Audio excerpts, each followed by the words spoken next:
Hey everybody, welcome back. Hope you're doing okay. In this video, we're just going to be tidying up my part one solution for day 6 of Advent of Code 2025. Um, yeah, I struggled with this one. About 3.5 hours worth of struggling away. I think mostly just getting myself in a bit of a pickle, getting myself mildly confused about some very basic things in Rust to do with option and result. And yeah, just generally making a right mess.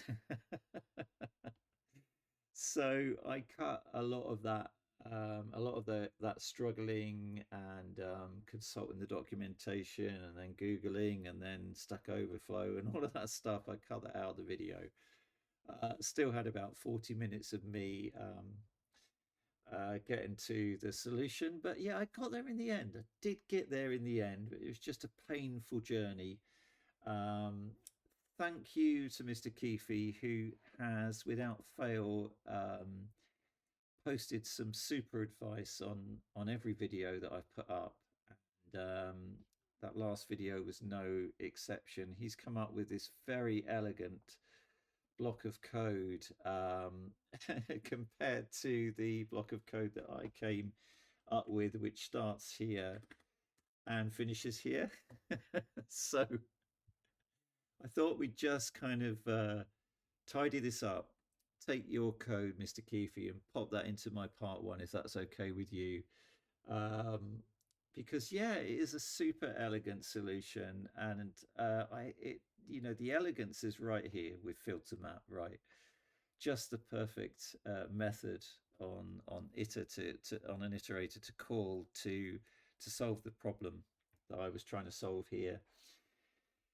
Um, so yeah, well, what was I trying to do? The puzzle input. Let's have a look at the sample puzzle input at the bottom here, which is in my test. So all I was trying to do with that block of code was parse this sample input into a vec of I64.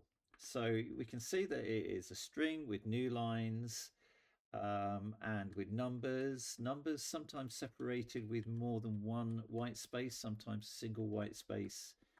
And then the very last line of the input was this load of mathematical operators. So plus for addition and the asterisk for multiplication. And so the idea of the puzzle was to treat these numbers in columns with the particular operator and then to either multiply or add the numbers in the column together and then add the result of that to the result of the operation on the next column. So either adding all those numbers or multiplying all those numbers together. And that gave you the answer to the puzzle. So yeah, all I was trying to do was to pass these numbers into a vec of I64. Now, numbers will pass nicely into I64s, but these mathematical operators won't. And I guess I could have, you know, got just the string of numbers and did it that way, but kind of had this idea in my head of stretching this out into one long line of things separated by white space, and then I could call split white space on it. So I would get the numbers and the mathematical operators all in one string, and then I could do stuff with it. So if we go back to my block of code, which we're going to replace in a minute, I'm so ashamed of this. We can see that I started out. Well, this is what I ended up with, right? I probably spent an hour on just this little bit alone. But this is what I ended up with. So I ended up with this variable called numbers without new lines, which I believe I just use in one other place. So yeah, so I create this variable and I replace the new lines in the string with a white space. and then I split on white space to collect that into a vec. So I have um, all of those numbers and math operators in a vec. So I've got two variables there. So I've got numbers without new lines and numbers, and then I create another vec so that I can iterate through my vec of where all the elements are strings, and then try and pass each of those elements to an I64.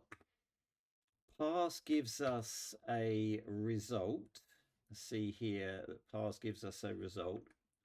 And if the result is okay, meaning that parse was able to successfully pass the value into an I64, I then push it into my third variable there, which is integers. So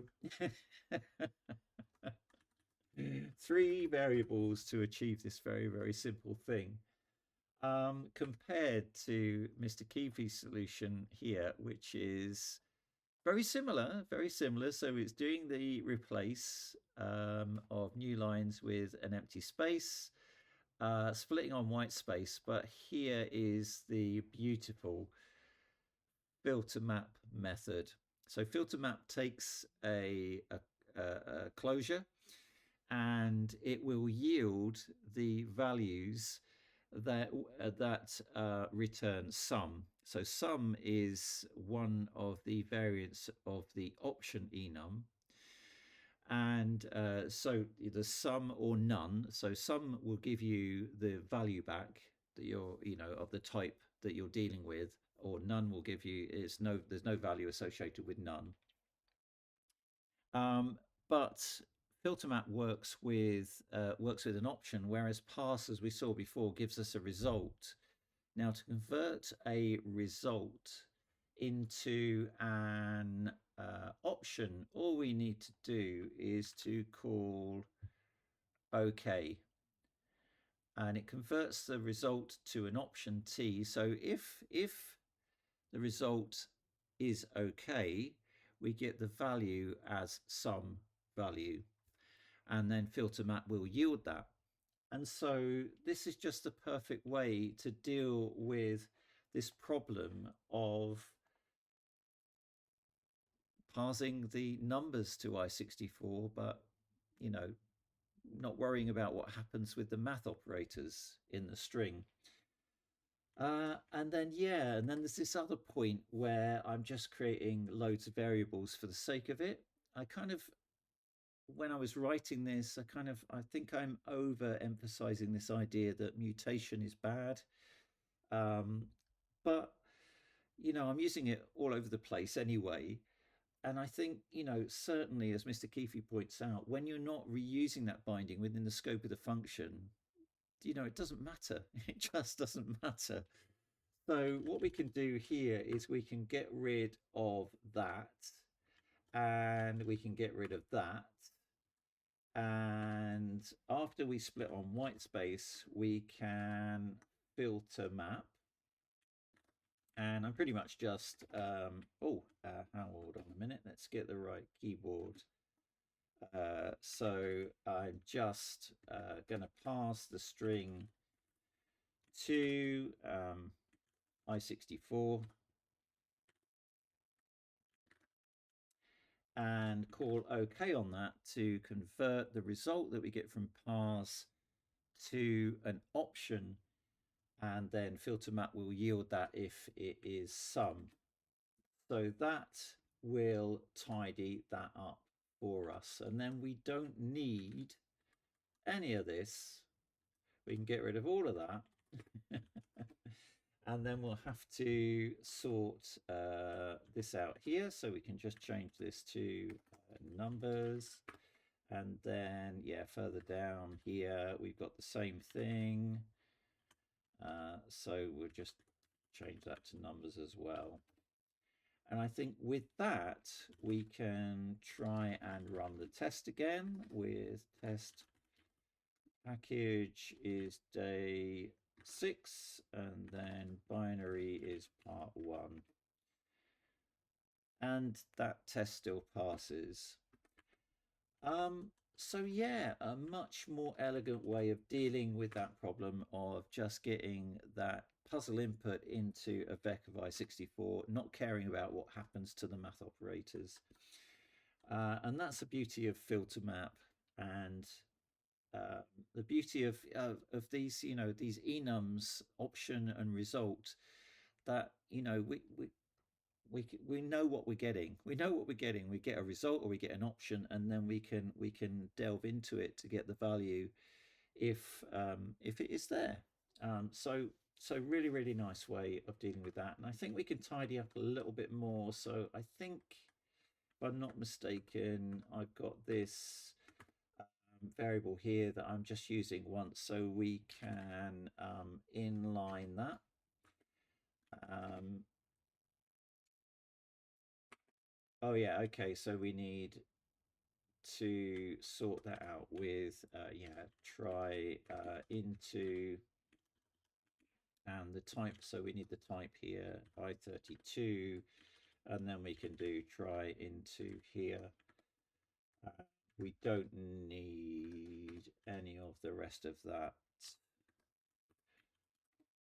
There we go. So I think we can run the test again just to see whether that still passes. Yes, it does. So that's tidied that up a bit. I think, again, another point that Mr. Keefe made was about modeling the numbers as a vec of I64. Yeah, vec of vec I64. So as a grid, might have been easier rather than this idea of having this long line of numbers, and I'm just plucking out for each column essentially, like 0 and then 4 and then 8 and then 12 to get the actual values for doing the math operation. Yeah, that's yeah, pretty. Yeah, I don't have any strong opinion about that. I think it probably is difficult here. I think what I will say is, yeah, this is. I think I could probably improve the names of the variables here to make this a bit obvious. A for loop within a for loop is, yeah, a bit difficult to follow what's going on. Yeah, I don't know. And of course, there's a danger here that I go, making some changes to this. I don't really know what part two is. I haven't really haven't looked at it yet, so I don't know what curveball we're going to get thrown. Oh, right to left columns, or I don't know. I'll save that for the next video, I think. But yeah, I think that'll do for this one. I just wanted to tidy up a little bit before we copy this across to part two. But we'll delve into part two in the next video. So thank you, Mr. Keefe. I hope it's okay to use your block of code. um, and yeah, thanks for watching, and I'll see you in the next one. Bye for now.